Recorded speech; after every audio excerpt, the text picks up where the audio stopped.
Alright, so today we're going to be checking out some of Wolflord Row. And in particular, it's Abaddon, the Traitor Primarchs. What's their relationship like? Now, one thing I like about Wolflord Row is he deep dives into small bits of lore and expands on them. Some of the things that he has put out before, I've been sitting there like, okay, this is a different way, different take. I'm interested to see what he says here. I already know most of the Primarchs could care less about Abaddon.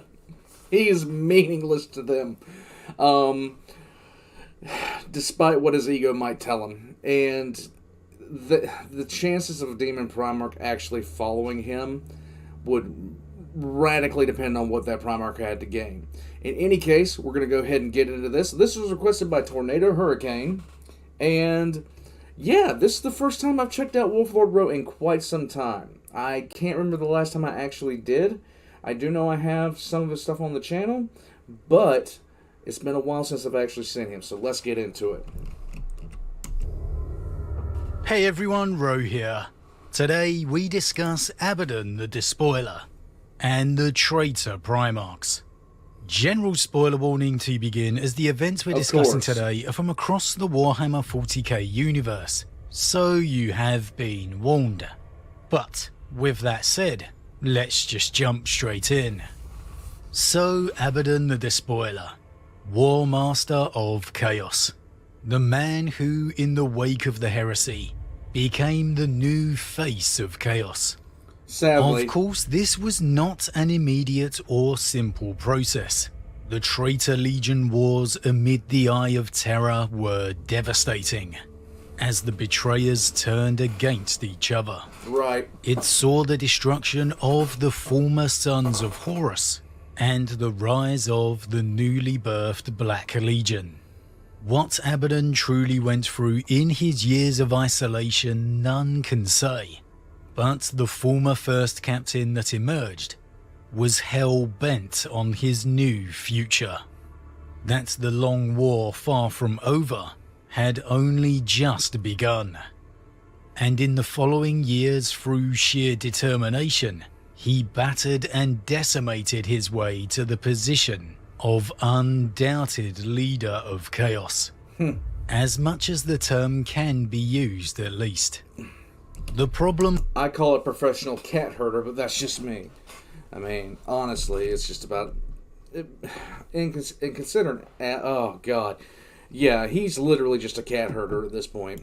However, when it comes to Abaddon, is that we still have the Traitor Primarchs. Yes. Beings who, no offense to the Despoiler, are immensely more powerful than him. Yes. In the earlier years of the lore, there wasn't really any real issues with Abaddon being the uncontested master of traitors, as the Primarchs were names of myth, the loyal ones consigned to an ancient past, and the traitors, whispered names heard but never seen. Okay, we had the old epic models, but there was no way a Demon Primarch was showing up on the 40k tabletop. However then, as the hobby evolved and the Horus Heresy novel series arrived, introducing us to the wonder of the Primarchs in person, we've inevitably seen them return to the current timeline in force. And this has added a certain degree of intrigue and no small amount of wonder on just how the Primarchs and Abaddon feel about each other, how they interact. From Abaddon's perspective, it's very straightforward. He hates and despises the Primarchs. And the feeling is mutual. The only thing bigger and stronger than their might is their egos. Abaddon can and will treat with the Primarchs through necessity, but that is it. And really, much the same could be said vice versa, how the Primarchs in turn feel about him. However, we have the very ambiguous knowledge that every traitor Primarch has bowed to the Despoiler. Now on the face... And I really don't like the thought of that. I don't. They have tried to set Abaddon up as the big bad for so long in 40k, and I would just be happier if they outright had his character die and pass the mantle on to somebody that was actually like the long term fan, because they made him fail too much. They made him they made him a joke too many times. So someone else needs to step up now. I would not be opposed to the Prophet. I would not be opposed to Sevatar. I would not be opposed to Typhon. I wouldn't be opposed to about oh God, don't even get me started on Honshu. Piece of it, that seems absolutely incredulous. Yes, it does. A normal Primarch was already infinitely more powerful than Abaddon, Right. let alone one further elevated to demonhood.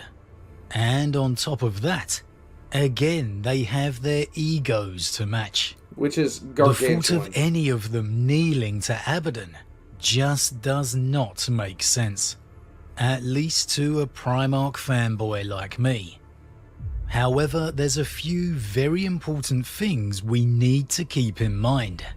Firstly, we have this information from the Black Legion themselves, so it's hardly an impartial source. Massively. Within the Black Legion series by author Aaron Dembski-Bowden, Kion, What probably happened is Magnus came in, shit all over Abaddon's desk, and then on his way out he tripped over something that he knocked over, and they counted that as bowing. former sorcerer of the Thousand Suns, and now one of Abaddon's trusted advisors, Mistake. states the very interesting quote, "One by one the Primarchs bowed before Abaddon, some willingly, some only grudgingly, and one who had to be brought to his knees. That would have But been all Angron. of them bowed in the end.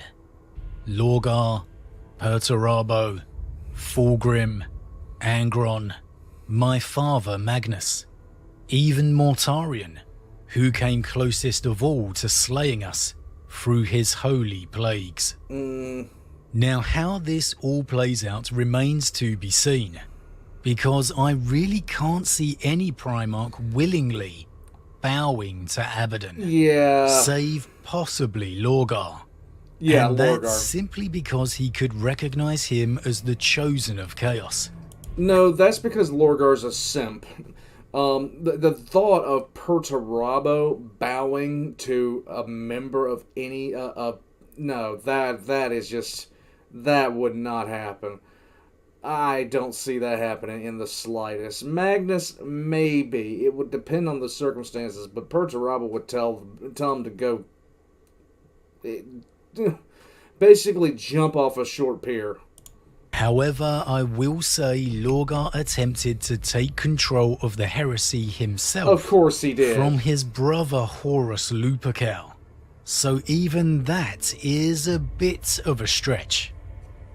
However, with that in mind, perhaps we could have a clue related in the old school Black Legion Codex supplement. In there, it was stated that Abaddon visited each of the demon Primarchs, and in turn earned their favour in an exchange. With Angron, Abaddon fought in his gladiator pits, defeating his champions. With Mortarion, he gave him the artifact known as the Hand of Darkness. Magnus refused to give him an audience. Fulgrim granted his favour in exchange for a pure Psyker. To Lorgar he offered opportunity to undermine the Imperium's ecclesiarchy. And from Perturabo, he simply appears to have happily joined the war. As for the Alpha Legion, well, their Primarchs are expected to be dead, so there's nothing to report there.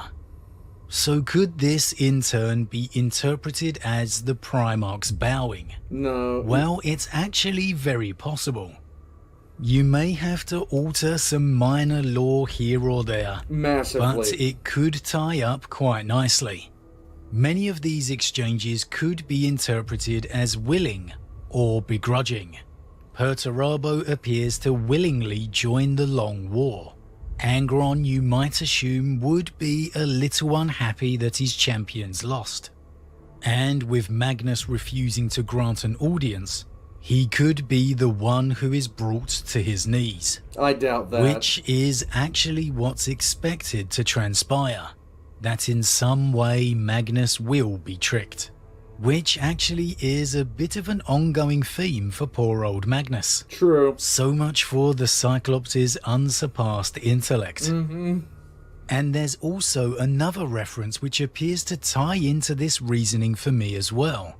For many of the traitor Primarchs, their attention has been in the Dark God's great game, really from the very end of the heresy. Undoubtedly those dedicated to a specific patron, namely Fulgrim, Angron, Magnus and Mortarion. Right. And we get a glimpse of that in the novel The Lords of Silence, as Mortarion, speaking to one of his sons regarding Abaddon, mentions my duties lay on another plane, giving the feeling that he's got better things to be worrying about. Yeah. However, he then goes on to say that Abaddon convinced him. He convinced all of us, one by one. He doesn't say beat or humbled. He says convinced. Yep. I don't see that as a comment by a Primarch forced to kneel to an Astarte. A Primarch who has been forced to bow before Abaddon, especially from Mortarion. Right. Just go read the novel Godblight to see how proud and self-absorbed the Death Lord has become. He would be Has become? He was always like that. I mean, he was like that from the outset of his involvement in the Great Crusade. It never changed. absolutely irate if he'd had to literally kneel before Abaddon. I think this is going to be far more figurative than Kion's comment makes out. Anyway, regardless, Mortarion then references, "Then I thought I'd killed him, when he dared come here." Which again ties into Kion's comment of Mortarion nearly killing them.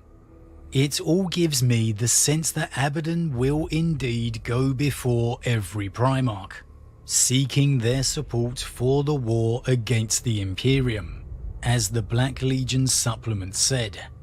In this instance succumbing to the plagues of Nurgle, perhaps only then to be saved by Nurgle himself, thus showing Mortarion that Abaddon has his backing. Right. There'll be that trade or barter, which the Black Legion will interpret as Kion said, as the Primarch bowing to Abaddon. Which is But stupid. in reality, it's not as literal as it sounds. No, it's not. More what appears to be an agreement to stay out of each other's way, to stop fighting themselves, and fight against the true enemy, the Imperium of Man. And that makes sense when we look at the galaxy as we know it. The traitor legions and their Primarchs, far from working together, or with Abaddon in any real unified way, still as always act completely independently, doing whatever they wish. Mortarion invading Ultramar, Magnus moving the planet of the sorcerers to Prospero, Lorgar now leading his own Shadow Crusade, and so on and Which so on. is failing pathetically, by the So way. while there's clearly no love lost between Abaddon and the traitor Primarchs, there's also for the most part no real cooperation either. It's all a bit of a tense balance. The Primarchs seeing the worth of Abaddon's cause, even supporting it in certain situations, however ultimately still remaining their own true masters. Will they bow before the new War Master, No. as the Black Legion would have us believe? Or like me, do you expect it to work out in a slightly different way? I expect it One to that work out in a radically different way. could possibly be interpreted that way, but also sees the Primarchs absolutely keeping their own independence. As always, everyone, what do you think? How do you think Abaddon's relationship with the traitor Primarchs operates? Do you expect to see them truly bow before him? No. Or are you more in the opinion like me? Do you feel the forces of chaos should operate as one more often? Do you think the traitor Primarchs will ever truly be able to put their pride aside? And on the other hand, would Abaddon ever truly be able to trust one of the Primarchs? Or is he too scarred by his past? As always, leave your thoughts in the comments below. I love to read them. Huge thank you to all my subscribers. Your support truly means a lot to me. It really does. If you... So, I cannot envision... Now, Lorgar, I can envision doing a whole bunch of stuff. Because, frankly, I have no respect for Lorgar. His turn, like the reasons behind his turn, his chaos, everything that he has done is basically just smoke and mirrors for him. He is so monumentally full of crap, it's not even funny. Second to him, Mortarion. The best part of the book, Warhawk, for me, was when Jagatai Khan literally made him completely spaz out because he talked about how Typhus was a better leader, and he was hoping to fight the leader of the Death Guard, and he was looking for Typhus. And Mortarion, that has to go down as one of the best burns in 40k from one Primarch to another, because Mortarion almost blew a gasket. So the concept of those two...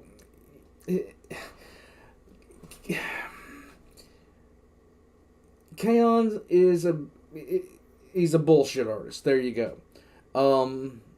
And this is not something that's going to happen. There might be one or two that are forced to, but the day they make Perturabo kneel in supplication to somebody else, the day they make that happen, okay, I have no interest in seeing that at all, because it doesn't make any sense.